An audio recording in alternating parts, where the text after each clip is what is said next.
and welcome to the Teaching with Class podcast, the podcast that gives you quick, actionable tips to easily implement in your classroom. I'm your host, Kate Klein, and today you are in for a treat. We are visited by Crystal Allen, and she's in Louisiana, and she is going to visit with us to talk with us about positive climate, what it is, why it matters, and how it helps not just the children in your classroom, but how it helps you as an educator too. So let's get started. All right. Well, here we are with a brand new opportunity to connect with a brand new person. And today we're talking with Crystal Allen. And Crystal is here to talk with us about positive climate and how building a positive environment for children also will benefit us as educators. So I'm so excited.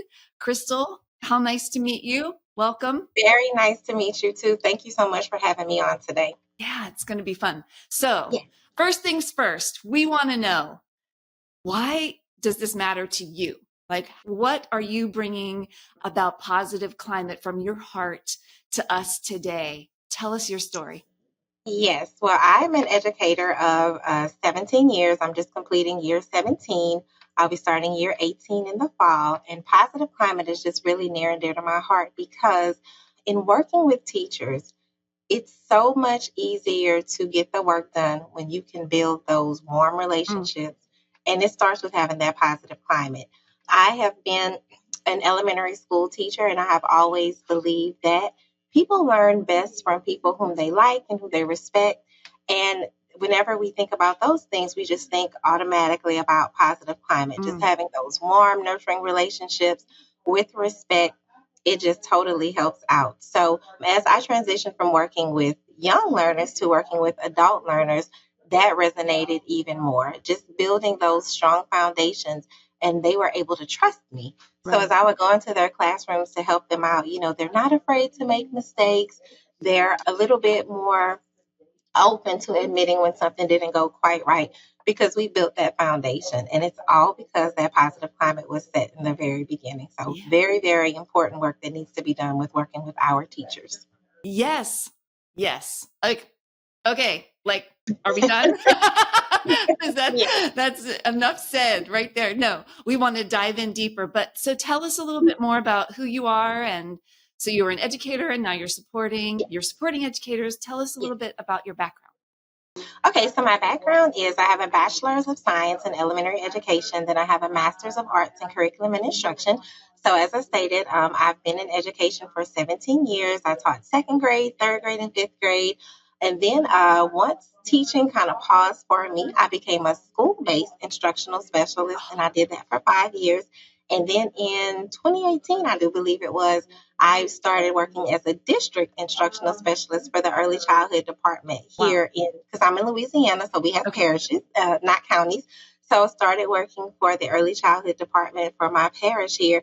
And just this February, I was promoted to the coordinator of our early childhood programs. Wow. So during my time as an instructional specialist, lots of time doing professional development, lots of time spent coaching.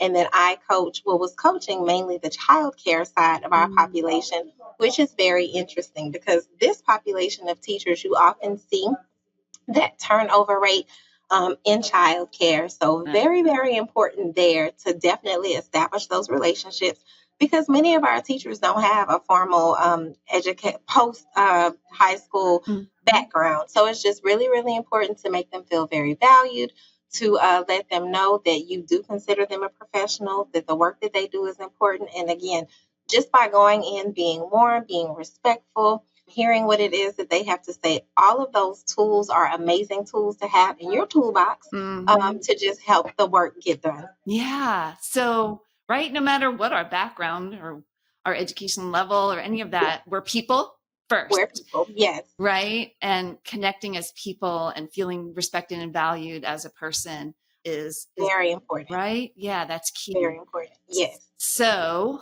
we're going to dive into a conversation about all of this. It sounds like it's going to be from both sides. Like, how does it affect the children in the classroom? but also the climate that the teacher is in, that the educator, right? That positive climate is not just for children, it's for Correct. adults too. Sounds Correct. like. Yes. Any other things we want to make sure we touch on as we go? I think that if we just get the ball rolling to exactly what you said, and we'll just kind of see where it goes, any nuggets, jewels, and gems that we pick up on the way, definitely willing to go ahead and dissect them a little more and talk about them. I'm just Yeah. so excited to be here today. It's going to be awesome. So, Yeah. okay, so let's just like maybe define what is positive climate? What is that all about? How do I build that in my classroom as an educator? So if I use not the Teachstone definition of positive climate, but if I use my definition of positive climate, it is just that, just being very positive, being very optimistic, being open, being warm, just nurturing really, really good relationships with Mm-hmm. people. I am truly one of the individuals who I believe in having positive relationships with the people that I work with. Now, when I say positive relationships, it doesn't always mean that you'll be friends, Right. everyone that you work with, but just having like a really good relationship to where people that, people know that they can depend on you, they can trust you, Mm-hmm. they can rely on you, all of those things. It all matters.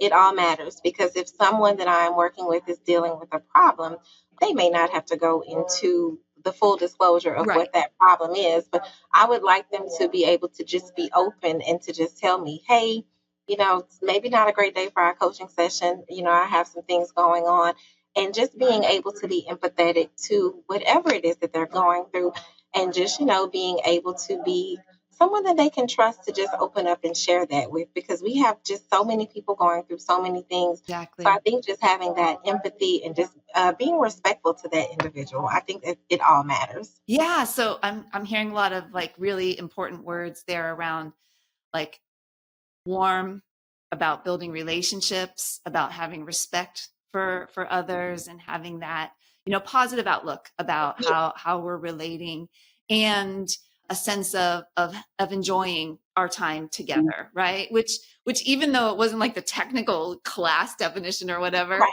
of positive climate, all of those things you mentioned really are related to that technical definition of positive climate. Yeah. And the other thing that I picked up on is positive doesn't mean perfect, right? Yes. We're not perfect. Because we're not perfect people. So Yeah. even though sometimes we strive for perfection, and we try to put our best foot forward each and every day, things may not always be perfect. Yeah. Sometimes things just happen, but I do believe it's your outlook on it, and it's the way that you bounce back that helps to make perhaps a poor situation a better situation. Mm-hmm. It's all in your outlook. So Yeah. in my time as a coach, and even as a coordinator now, because my role has shifted a Mm. little. Mm-hmm. So it's an interesting shift because I now supervise my peers. So that's a bit of a Right. change. But I just pride myself on just continuing to be someone who has high standards for our team, Mm-hmm. and just someone again they could depend on, rely on, and just keeping that positive outlook. And with all of that, of course, communication is key. Oh, for sure. Definitely. Communication is key. Yes. So if I'm thinking about positive climate from the perspective of how does this benefit children in my classroom, right? To have these warm relationships and respectful and positive communication and all this, right? How does that benefit children? And what you've also experienced, how that benefits the adults that you work with too. So, What do you how touch it benefits children is just in the best way possible. on? Something that I learned one day just sitting in one of my classes way back when I was in college, before I knew anything about this Right. class tool. Because again, my background is elementary ed, and here in my state, class is only used for infants, toddlers, and pre-K. Pre-K. So Yeah. we don't use class past pre-K. So it wasn't until I got into the early childhood world that I started learning about, Mm. wait, positive climate, teacher sensitivity, all of this Mhm. class lingo. And one thing that I will say, it benefits children because we never know what our children are Mm. coming from each day when they come into the classroom, and we don't know what they're going home to. Right. So just being warm, giving them that affection, be it the physical affection, a high five, a hug, giving them that verbal affection, telling them, I'm so happy to see you today. I'm so Mhm. happy that you're here. Just being respectful, eye contact when you're talking to them, just calling them by their names and just the normal things that we just think to do.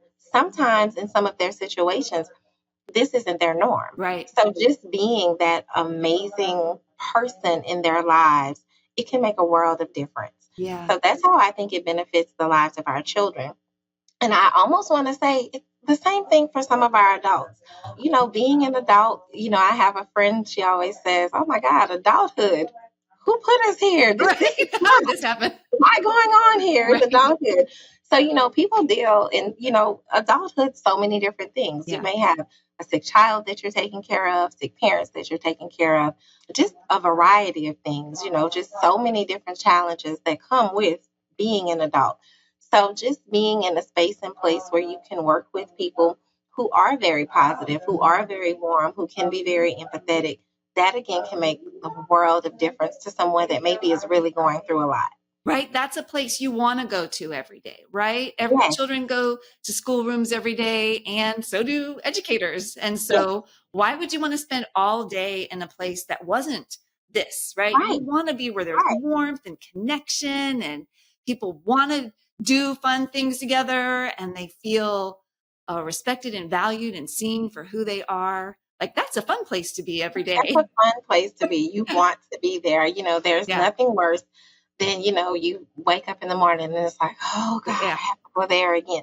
You want to get up and it's like, oh, this is fun. I have an opportunity to make today even better. I have Yeah. an opportunity to, touch even more children, to, touch even more teachers and just make their lives, make their experiences even better. So pretty Yeah. exciting and pretty How, good stuff. How do you feel this, or what have you seen, right? How this sets either children or adults or both, right? How does this kind of a warm, positive climate set people up for learning? What's the effect do you feel on the learner in that Well, sense? I believe that the learner becomes a little bit more excited. Mm, I just feel like people learn best from people that they like. And when mm, teachers are, just warm and they're, fun and just all of these great things, it makes learning fun. mhm, And if you look like you are having a great time as a learner and as a teacher, your children are going to want to learn. mhm. I remember when I was teaching and we used to do DEAR in the afternoons, Yeah, drop everything and read. yeah.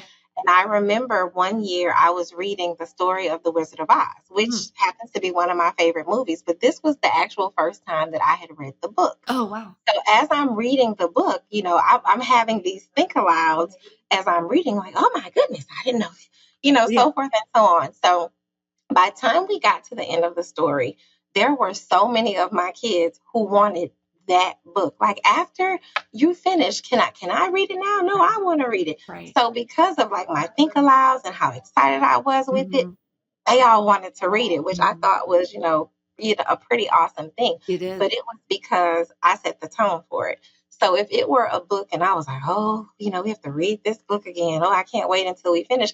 That could have possibly been their attitude toward it. But Mhm. because I just had such a passion for it and such a love for it, they too became passionate. So it's like it's contagious. Yeah. So, and I truly believe we set the climate for our classrooms. You set the climate for your classroom as a teacher.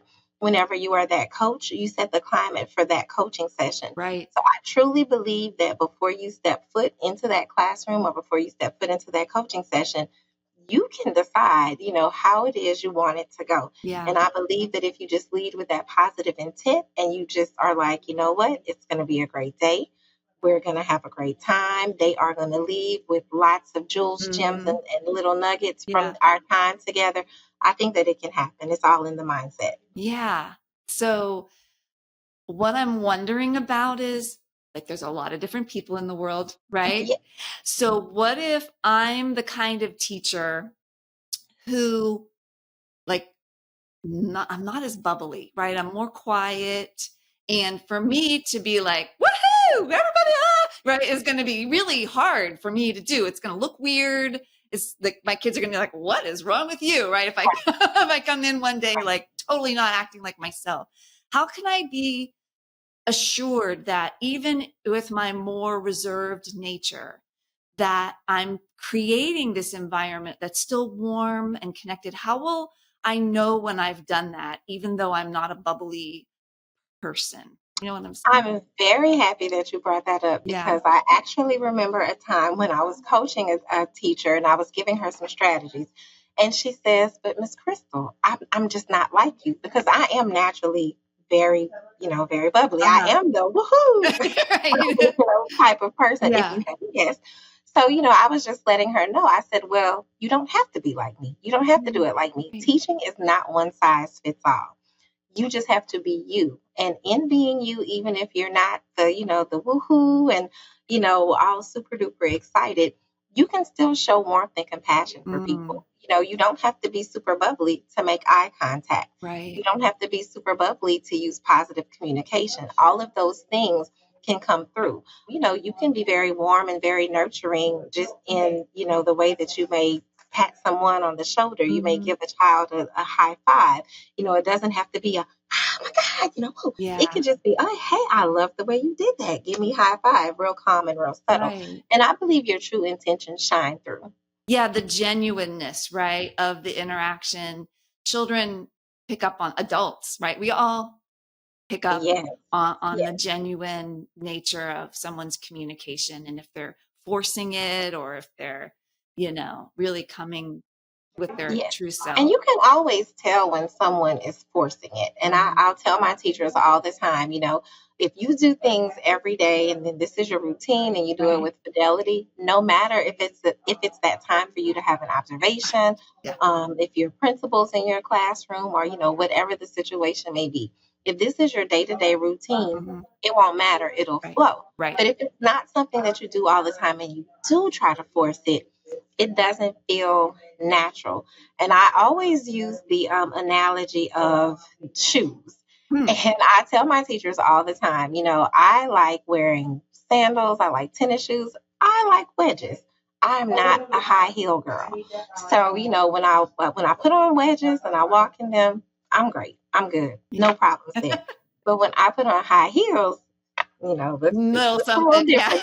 That walk is not as comfortable Right. as I am with Natural. my wedges. So I paint that picture to relate it to the classroom and their Hmm. teaching and all of the things. You want your teachings to feel comfortable. You Hmm. want that climate to feel comfortable. You don't want it to feel like, you're wobbling in those high heels where it's not comfortable. You're not sure, you're kind of like grasping, Right. so to speak. It's like, wait a minute, I'm wobbling here. You Right. want it to be something that's really, really comfortable. Something that, when your students look at you, or again, if you're a coach, your adult learners look at you and they know that it's real, it's genuine, and it's something that they can trust. It's Hmm. something that they can trust and it's something that they can rely on. Yeah. We learn, like you said, we're more open to learning from people that we feel, feel a connection with, that Yes. we feel that we can trust. And so, just like there's every kind of educator, there's every kind of child. What are your thoughts about, as an educator, I look at my classroom, my all of the kids in my classroom, and I've got some that are more outgoing and some that are more reserved and some that maybe have a lot of challenges going on in their life, right? That they're trying to deal with. And I know now, like I get it. It's really important for me to connect with these kids. And because I know that a warm environment will help them be ready to learn. And yet I'm wondering, like, some of them are easier and some of them are harder to connect with. How can I reach, every child in my classroom to make sure everyone's benefiting from the positive climate in my classroom? Well, those relationships are going to be important, and establishing them is the Mm-hmm. first step. Once you establish that relationship with your young learners and you're finding out different things about them, Mm-hmm. you'll know how to maybe talk to them when they do feel a little more reserved or they pull back a little bit. So it could be something as simple as, hey, I remember when your mom picked you up, she said that you guys were going to the zoo this weekend. Well, did you go? And just, showing them that you care. I remember when I was teaching, I had a group of kids and everyone was in a sport. And I just remember I had this one little boy. He asked me one day, would I go to his game? Oh, wow. And I said, okay. I said, well, let me know when it is. And, if I can go, I will. And he was one of my busy students. I'm Yes, going to call him that. He yes. was one that kept me on my toes. But Thank I goodness, ended up, right? Thank goodness yeah, we he have was, them. he was my little busy bee. But I went to his game. And by me going to his game and showing up, and I just kind of waved when the game was over so that he could know that I was there, made all the difference in the world because he knew that, I took time out on the Right. weekend and I showed up for him. He knew that I cared. So sometimes with our kids who do have a lot of things going on, or they're a little more busy than maybe some of our others. I think just finding out little things about them that you Mm, can just kind of talk to them about, maybe when they're in a center, mhm. or as you're in line, as you're packing up for the end of the day, just noticing things. Hey, I like your new backpack. Oh, did you Right. get that this weekend? Oh my goodness, I see that you're reading such and such. That was one of my favorite books when I was in school. Oh, you got new shoes today. Right. Those are really neat. So just noticing those little things, making them feel valued, even if maybe they are normally ones who maybe cut up a little bit more in class, and then you notice that, I noticed you had a really great day today. And, making that a big deal. Phone calls home to parents, not just for when things are a little bit crazy in the classroom, but Yeah. whenever they've done something right, a note home. All of those things make a huge difference. Yeah. And, and just help your learner to feel a little more valued. And that is where those relationships begin. Yeah. Finding out something special. What's important and special to them, right? Yes. Who's in their life? What do they like? All of those things really go a long way. And I Yes. was thinking too about like in a lot of early childhood classrooms, adults work together, right? There are co-teachers, whatever the setup might be. There's more than one adult often in a classroom. And the adults might have various roles. They may work together often. It may be someone who just comes in periodically to support a particular child for some, in classroom support, those kinds of things. And I was thinking about the adult aspect of this positive climate. What are your thoughts about that? Like how we can make sure that as adults we're relating well. The children are witnessing how we relate to each other too.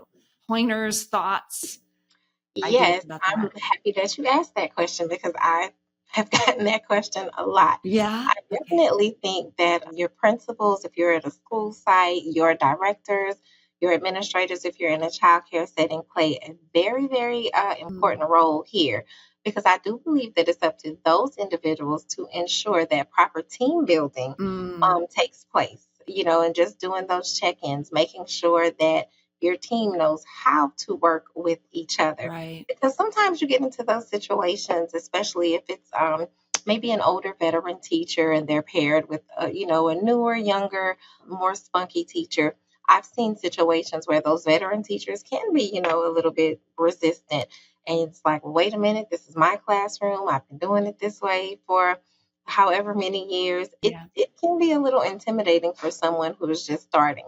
So I think it's True. important for the individuals who are those principals, those directors, those administrators to consistently do pulse checks and, Mm, have those team building opportunities, those positive conversations for working together. And again, just continuing to check in mhm. to be sure that that learning environment is good. Because again, if their relationship is sour, it'll Right. trickle down and it'll spoil the overall Mhm. climate of the classroom. And then you don't want the children seeing a divide in between the teachers because it kind of becomes like good cop bad cop.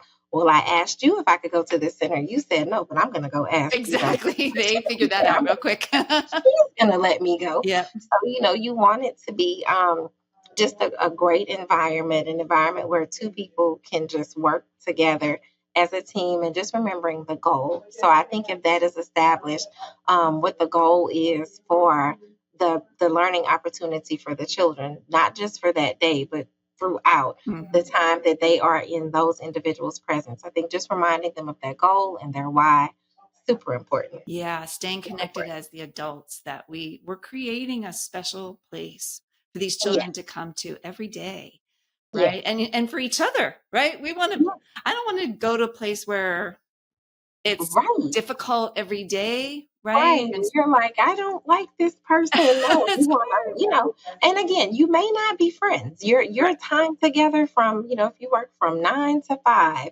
that may be it. But you want that 9 to 5 experience to be a great experience. And yeah, that's why I always, tell people those good work relationships, they don't have to extend to friendships right, outside of the building. When they do, it's a plus. yeah, But if it's just you have a wonderful work relationship with someone during the time that you're there, that's your teammate, you mm-hmm. work well together, you can get the work done, what more could we ask for? Exactly. Yeah, exactly. We want to make sure that our life runs smoothly too. If Yes, we're yes, enjoying a positive climate with our coworkers, the children are experiencing that, and they're feeling the warmth, and like, this is a nice, fun, kind place to yes. be, right? Everyone's benefiting from that, and we're more open to trying Super new important. things and learning things and all of that.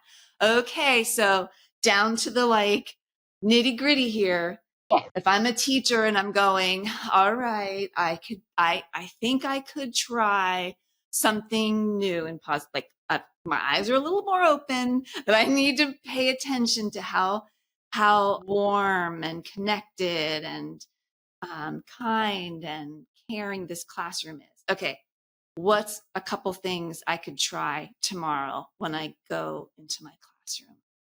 All right, so we want to go for the low hanging fruit first. Okay, let's do it. And that is a great way to start, honestly and truly, because if it's something that you've not been doing, I wouldn't start big or give someone a whole bunch of things to do. I would give them something that they can do quickly. Mm-hmm. So, affection. And again, everyone is not a hugger, Some kids but we don't. can show affection in different ways, Yeah. right? We can do high fives. We can pat on the back.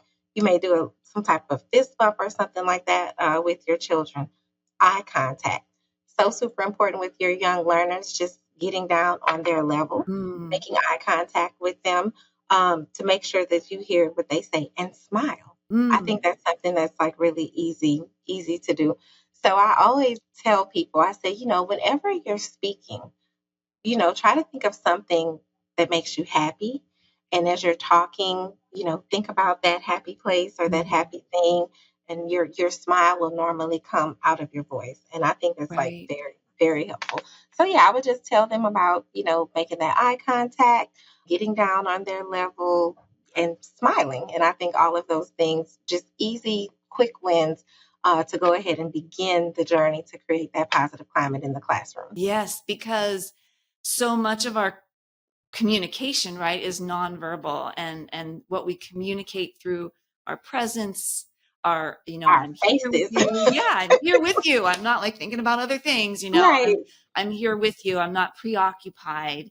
And children are experiencing a lot of that these days, with the adults around them always on their devices, Mhm. all of that. And really, I It I almost don't feels think like it's there's a disconnect sometimes yes, because of the devices. It's like technology for us tends to be like a gift and a curse as well because right. it does cause, that divide sometimes. And Yeah, sometimes your mind can be preoccupied because you're on your phone. You maybe, you're trying to pay a bill, you're trying to make a reservation, you're yeah, trying to book a flight, or, you're checking an email, whatever it is that's going on. So yeah. yes, our children do need our full attention and eye contact and getting down on their level and really focusing in on them and listening. Hmm. Huge steps, huge steps. Huge, Make them feel right? seen and heard. Yeah, Yes, because we don't know, like you said, outside of the classroom, how much, connection children are getting, correct. and